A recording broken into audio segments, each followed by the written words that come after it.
వృశ్చిక రాశి. ఓం నమో శ్రీ లక్ష్మీ వెంకటేశ్వరాయ శ్రీ మహాగణాధిపతి నమః. ముందుగా భోగి సంక్రాంతి శుభాకాంక్షలు తెలియజేస్తూ జనవరి 14, 2024 నుండి 20 వరకు ఈ యొక్క గ్రహాలను అనుసరించి వృశ్చిక రాశి యొక్క ఫలితాలు మనం తెలుసుకుందాం. వృశ్చిక రాశి వారికి రాశిలోనే శుక్రుడు, జన్మంలో శుక్రుడు యోగదాయకంగా ఉంటాడు. ఇప్పుడు మకరంలోకి రవి పెడుతున్నాడు, రవి కూడా యోగదాయకంగా ఉన్నాడు. అంతేకాదండి, లాభస్థానంలో కేతు ఉన్నాడు, ఆయన ఒకడు. రెండో స్థానంలో బుధుడు ఉన్నాడు, ఆయన కూడా యోగవంతుడు. అంటే సమయానికి విధులు వినోదాల్లో పాల్గొంటారు. మీ యొక్క క్యాలిక్యులేషన్స్, అకౌంట్స్, ఆర్థిక ప్రణాళికలు, ఏదైనా ఒక ప్రణాళిక చేసుకుంటే ప్లాన్స్, ఇవన్నీ కూడా సక్సెస్ అవుతాయి. అంతేకాదండి, ఆధ్యాత్మికమైనటువంటి శక్తి కూడా కేతువు లాభస్థానం వల్ల జరుగుతుంది. చంద్రుడి యొక్క బలాన్ని చూస్తే చంద్రుడు వార ప్రారంభంలో తృతీయంలో బలంగా ఉండడం చేత వార ప్రారంభం సౌపుణ్య కార్యక్రమాల్లో పాల్గొంటారు. వారం మధ్యలో చిన్న చిన్న తగాదాలు రావడానికి అవకాశాలు ఉన్నాయి. చతుర్థ చంద్రుడు, పంచమ చంద్రుడు నాడు, ఆయన కూడా కార్యజయం, ఆర్థిక ప్రయోజనాలు ఉంటాయి. ఈ రాశి వారికి చాలా చక్కగా అనుకూలమైనటువంటి కాలం. ఆత్మస్థైర్యం అనేది బాగా పెరుగుతుంది. ఉద్యోగులకు మంచి అవకాశాలు ఉంటాయి. ఇటుపైన అంటే వాళ్ళ యొక్క స్థాన చలనం జరగవచ్చు.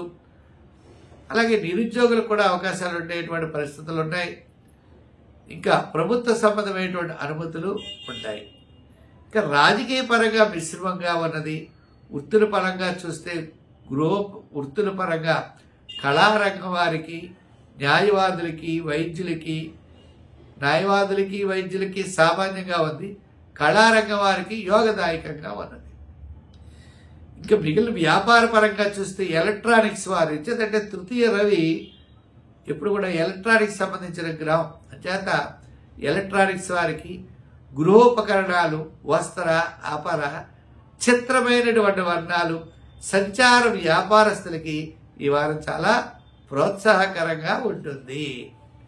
అయితే ఈ రాశి వారు ఆరాధించవలసినటువంటి దైవం ఆంజనేయ స్వామిని బాగా ఆరాధించాలి.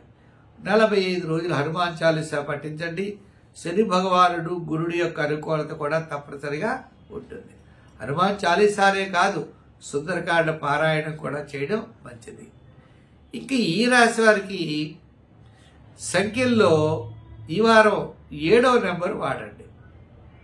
రంగుల్లో గోల్డ్ కలర్ వాడండి. ఆరాధనలో మనం అనుకున్నాం శని భగవానుడిని ఆరాధించాలి.